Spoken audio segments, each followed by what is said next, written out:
Becky Hammon has Caitlin Clark to thank for Aces WNBA Finals Dynasty. Las Vegas has won again, but Becky Hammon as a player was not a winner. Hammon remains the least successful postseason player, going 60 playoff games without a title. Those scars might have healed after Hammon, as the coach, led the Las Vegas Aces to its third title in 4 years. The first team to do so since the Cynthia Cooper, Sheryl Swoopes, and Tina Thompson's Houston Comets did the four-peat from 1997 to 2000. According to Hammon, Caitlin Clark and co., make the Aces the best dynasty yet. There have been multiple dynasties in the WNBA. Yes, it started with the Houston Rockets winning in the late 90s, but then the early 2000s belonged to Lisa Leslie's Los Angeles Sparks, and then Bill Laimbeer coached the Detroit Shock. Next, Cheryl Reeve moved from the Shock bench to being Minnesota's head coach, starting her own dynasty there in the 2010s.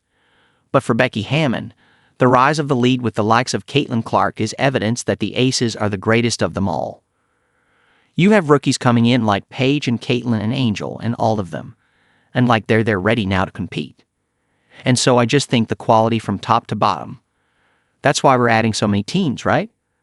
There's a lot of really great players, but these guys, the Aces, are an elite skill set, Hammon said.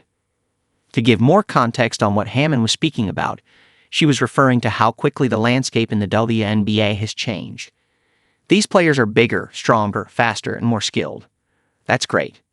Just as it was 10 years ago, Hammon said. For the Aces coach, the previous generations taught the next how to win and how to dominate. However, quality-wise, the current Aces are better than any side in the past, according to Hammon. As Hammon referenced, Caitlin Clark and the rookies are the biggest proof of this increase in quality. Among her rookie records, Clark broke the WNBA assist record as a rookie. That means she was a better creator by numbers than every WNBA veteran in the past and in 2024, despite being 22 years old. Clark made the All-NBA first team as a rookie, being the first since Candace Parker in 2008. The evolution is not limited to a single player either, as Angel Reese set the WNBA record with 15 consecutive double-doubles in 2024. Reese is already arguably one of the game's elite board crashers, purely on skill. Also, Alida Boston, who entered the league in 2023 as a promising talent, became one of the most efficient players in the league. These youngsters are a representation of where the WNBA is today. That's where Becky Hammon's claim comes into play. The Aces have an average age of 28.6, and they are absolutely dominating the youngsters. The likes of Aja Wilson, Jackie Yum, and Chelsea Gray are the best of the current generation. I think these ladies are at the top of the game, and it is the best basketball that the W has ever seen from top to bottom, Hammon said. And don't forget, Hammon played in the WNBA of the old, so she knows what she is talking about. Heading to 2026, everything will change. The largest free agency period of the league is on the horizon, and Caitlin Clark is in pole position to form a legacy-level squad.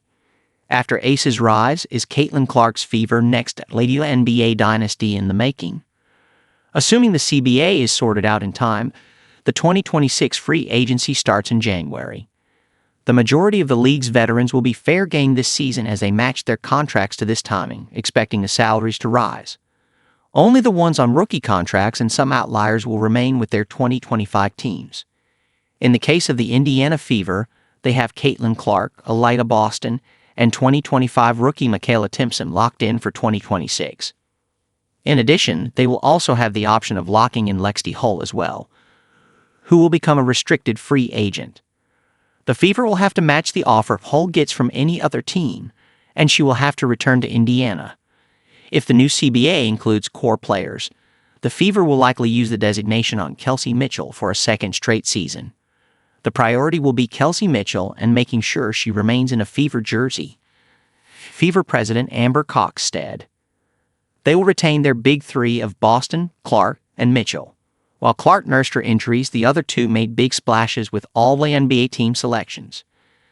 The other teams, like the Dallas Wings, will retain their star rookie in Paige Bueckers.